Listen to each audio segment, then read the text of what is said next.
You're listening to the Weekend Sport Podcast with Jason Pine from News Talk ZB.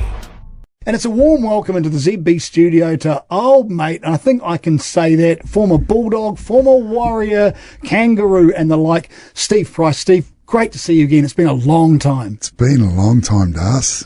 Many moons ago, we do this every Tuesday having a chat. It was good. It was Controversy Corner way back when. There we go. And that's when your three little kids used to come in their Ugg boots and their pajamas, and you go, you sit in the corner there and behave. Don't do anything. Suddenly, one of them's representing Australia in netball, and the other one's playing North Queensland Cowboys last season. It's crazy the way it works. You've worked them hard, haven't you? Yeah, well, once that's why they were here, mate, lying on the floor. We'd train them during the day, and they'd come to Uncle Darcy's, and we'd have a bit of a relax. It gave Joey some time away from the kids and me.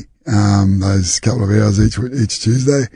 But yeah, they've done well, mate. That's what you hope your kids do is get into something they enjoy. So they're doing that at the moment, which is great. You've had a very long, varied and interesting career. Plainly, you're a Bulldog, you're a league player to start with, you moved on up, you ended up doing great things for the Dogs, for the Wars as well, for the Kangaroos.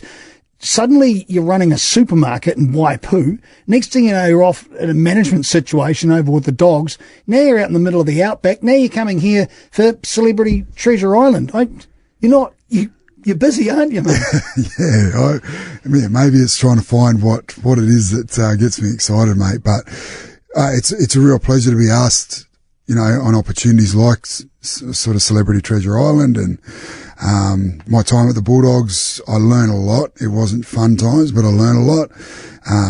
The supermarket was incredible, and what a beautiful community in Waipu. That was a real good experience.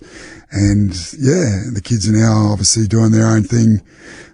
Joey and I'm out and about trying to look for hazards and identify them and try and mitigate them. So tell us about how you get to be a Celebrity Treasure Island competitor. How did that actually start? What was the phone call like? Don't tell me you bashed their door down. Someone approached you, surely. Yeah, I just got a call from Brucey Sharrock. He just sort of said, had a phone call, sort of quite random. They want to know whether you want to be on Celebrity Treasure Island. Do you know what it is? I said, no. And he said, well, this is basically what it is. Have a bit of a Google, have a think about it, let me know. So yeah, once I had a look at it, in Australia, I couldn't really see a lot because obviously I couldn't go on the app and that type of thing, but saw little snippets of the show previously. And, basically had to talk to Joey and said, well, really, why not? I couldn't think of a reason why I shouldn't do it. So, didn't really go too much more into detail of what to expect or anything like that. I thought I'll go in quite blinded and let's just see what experience it gives me. And it was amazing. Like, it was really good to be challenged in so many different ways, to meet new people, to be in such a beautiful part of this country. It was awesome. It was so worth it. Absolutely. Joey would have been pleased to get you out of the house for a few weeks, though. Yep, very much so. Yeah, if there was voting, she would have kept on voting for me to stay on, not to get kicked off. Anything surprised you about the mighty South Island, Te Waipuanamu? It's where I come from. I'm a huge fan of the place. It's big, it's desolate, it's scary. The wilderness is amazing. There's no one there. It's empty. It's quite the place, isn't it? Yeah, really cool part of the whole journey, mate, was we got taught a lot about the actual region. The local, Matua, the local, land people. The local tribe. Tribe. You're all right. Trying to get used to it with the whole thing being in Australia and all this. Down there, mate. That's right. Yeah. So those guys come along and spoke to us and presented to us exactly where we are, what it all means, how it's created and the legends of it, and really blew me away. And it was incredible from first thing in the morning to last thing in the arvo to then at night, just looking up at the stars, sleeping on the deck with Tame, just looking at the stars and talking. When you came over and played for the Warriors, you really made a point, from what I remember, of embracing New Zealand culture and embracing Māori's culture and just what it meant to be over here. And as a direct result, you became quite the fan favourite. I mean, obviously you can play, and we'll never forget that try. Well, there's one of them waving your fist. But this, I suppose, works really well with that because you already have an interest in what goes on. So coming over here and setting yourself out here and venturing around in New Zealand, it's a nice extension, isn't it? 100%. Like, there was so much. I was here for 13 years, me and the family. Was it that long? Yeah, me and the family, but we still didn't get to see so much of it and meet so many of the people that are part of this place. So an opportunity like this was another chance to do that. And yeah, jumping at that, didn't really know a lot about the region other than flying over it or driving through it, and to be able to spend more time there and be actually situational in a spot particularly, and then learn about that particular area. Truly amazing, mate. And yeah, it just continually not surprises me. It's just amazing to learn more about this beautiful place. And I can't say enough of how lucky New Zealanders are to have this as a backyard. Like, the place that you have as your place to play and learn and live, and it's so incredible. And if it wasn't the lesson that was taught to me from you guys about how important family is, I'd still be living here. I only went home because of what you taught me and how important family is. So, it's a very special place in my heart, and it's great to get to know more about it on opportunities like this. Steve Price is our guest here on News Talk ZB. Steve, we'll talk more about the island and the huge island and your experiences there. But coming up tonight, we have got the Warriors playing in an elimination final. It's a huge event. In fact, the last time they were playing finals football, I think you were skipping, weren't they, back in 2008? Home semi, yeah. Yeah, so we won the right after beating Melbourne in Melbourne. First time team that 8. Huge boil-up. I think they changed the whole structure of the system, didn't they, after you guys rolled Melbourne first up? Yeah, now it's sort of the top 4 play each other and the bottom 4 play each other now. Whereas before, it was 1 against 8, 2 against 7, blah, blah, blah. And, by winning that game, and then we got a home semi against the team who'd finished in the top 4, which was quite amazing. So, play the Roosters, and one of the most emotional and exciting and truly humbling nights I've ever had on a rugby league field was that night. Going around just to do the toss, I got all like really emotional. I was crying. I walk around just because people started cheering Pricey, and there was chockers, and it was just huge. I walk around and do the toss, shake my hand with Freddie Fiddler, and he goes, "Mate, are you okay?" I go, "Oh my God, like look at that. It was just amazing." He goes, "We're just about to play a semi-final, mate. You're going to be all right." It was amazing. And I hope these guys get that same experience. So, they've done so well. They've been consistent, finishing the top 4. That's the only way you do that.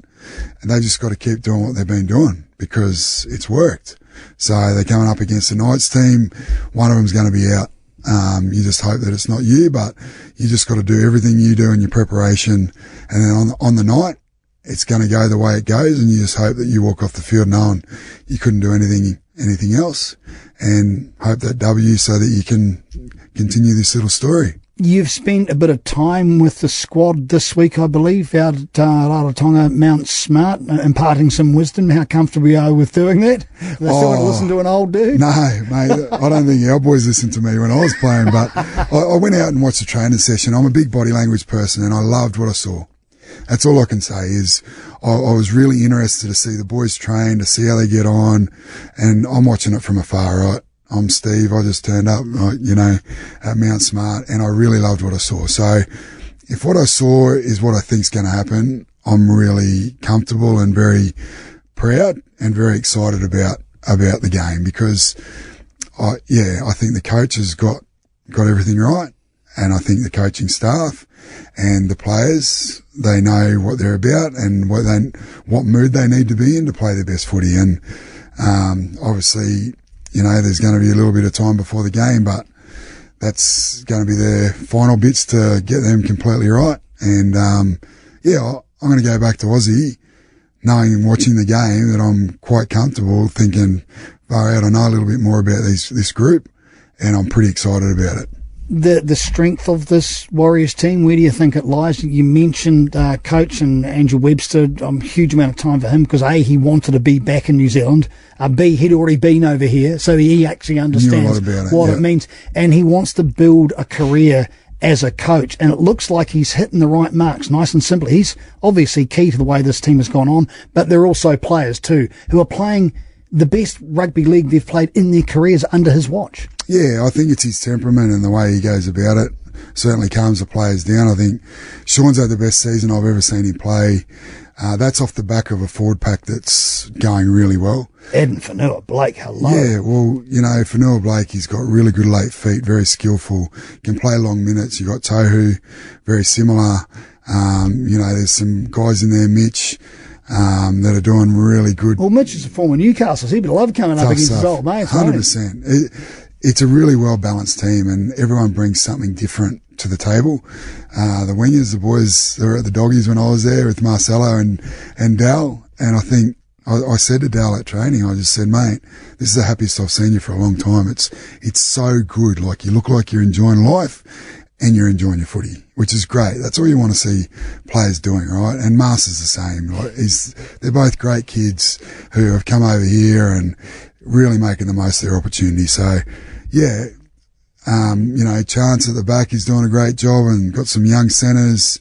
It's a really well balanced team, and they've got some good experience there, and look like they're really enjoying the season so far. So hopefully that continues, and yeah, we see what the Warriors can really do as they go a bit deeper. And Steve Price joining us in the studio. I reckon that mullet that Dell's got is a cape. Helps him fly, bro. It's got like a 70s/90s. He's got the curls. It's almost like Soglo with a bit of Lionel Richie with a little bit of I don't know, modern mullet. He's got with something's beyond us, mate. It is. The kids know what's going on, right? There's a bit of Runts of Warriors in there. Like, there's a whole lot. Bit of Jake the Muss. Legendary stuff. Hey, Steve, just going back to Celebrity Treasure Island, and the interesting thing around this is you had to deal with a number of different celebrities, if you will. You didn't know who you're going to approach. As you said, you didn't prep yourself for it. Was that the best idea? And I suppose primarily out of this, for you want to take some lessons out of this. Look, you understand how New Zealand works. You've been around Te Waipaenama, which is fantastic. But how was the relationship with the other celebrities? And what do you think you actually learned? What did you take away from this experience? Yeah, I found it really good. Like, everyone was really welcoming. Pretty much my whole experience being in New Zealand, to be honest. Like, it hadn't changed. And that was really cool, Like, I turned up, really looking forward to the opportunity, and everyone was in the same scenario from what I can understand. So it'll be interesting to see how it comes out, on the screen, because, there's so much in it that, it's competition, right? That's why they got you. You hate losing, bro. I know this. So, yeah, there might have been a few times where I got a bit excited, and I'm a bit bigger than what I was, and some of them weren't as big. So, anyways, you just give them a big hug and pick them up and just say, I'm sorry, and let's go again. And is this like the end of your television experience, or do you think it's lit a fire? Who knows, mate? I don't know. It's like how it started. It was out of the blue. Like, I got to ask the question, and my answer was, why not? So, who knows? You ask the boss, and she's all good, which she probably is, because it means I'll be away. And, it's another opportunity. But, if not, mate, I had an absolute ball, and strap yourself in. Absolutely. She's going to be a great ride. Mate, I'm not normally keen on shows like that because you're there. I'm so going to watch this, I really can't wait for you to watch it. Let me know what you think. Got the inside word She's on awesome. That. Hey, one last thing, Stephen. Thanks so much for joining us here in the studio. It's a great privilege, a pleasure to have you, and great to see you here again. How do you beat Penrith or the Broncos? I'm sorry, those two teams have been standout right since the start. Well, Penrith a bit of a slow start, but they are such well-drilled football teams. Not unbeatable, though. No, they're not unbeatable. We've seen Parramatta do that against Penrith. I think you've got to defend really well, which the Warriors do, and then you've got to have a consistency over the whole 80 minutes of being able to compete set for set and not take your eye off the ball or give a penalty away or make an error, because they'll capitalise on it. And when you do get an opportunity, you've got to nail it. You can't almost score, you've got to score. So that's Brisbane or that's Penrith. It doesn't matter which side, because that's where they've got to that level, and the Warriors have got it in them. They've just got to do it for a whole performance, and they can't worry about that now because they've got Newcastle first, who have shown in the last 10 weeks in a row, is it? Yeah. They've won. So they're on a real momentum. But as we worked out in that 08 sort of period, we had to, I think, win 8 out of our last 10. We did that. And then we got to the next game after this current game they're going to play. And we played against a really fresh Manly who had a couple of weeks off, ready to go. And we were drained, to get there. I reckon that might be Newcastle right now. I reckon they could be on the way, and it's just a team that's going to start really well and maintain it for the whole game. That'll be able to finish that, because as they showed against Canberra, they didn't start well, but then they come back really well, and then they fluffed off a little bit, but still able to win. So the Warriors just got to be consistent from the start. That's going to prepare them well for the next game if they get to that. So you got to do it anyway. Remember when you signed for the Warriors, you're on the cover of the magazine Player, I think it was called back in the day. There we go. And you refused to put the Warriors jersey on because you were still a Bulldog. You wear your Bulldogs jersey, you hold your Warriors jersey, and I thought that said a lot about you as a person. But can you give me an up the wires regardless of where you came from? Well, I was going more the old school with go the Warriors, like the old butcher ways, but Mate, to be fair. Yeah, but it's all about up the wires. So up the wires, go boys, go out and have a ball, and do yourself first and foremost, but your fans and your sponsors and your family and everybody who's watching proud. Hey, Steve, thanks so much for coming up and joining us in the studio. Monday, Tuesday, Wednesday next week, TV2. So keen to watch this from 7:30, Celebrity Treasure Island, with old mate Stephen Price, who might get a bit toey by the sounds of things and throw that bulk around. Real pleasure, mate. Have a great weekend, and hopefully we'll catch up again not before too long. Thanks, mate. You won't see me in any Speedos, so that's a positive. For more from Weekend Sport with Jason Pine, listen live to News Talk ZB weekends from midday, or follow the podcast on iHeartRadio.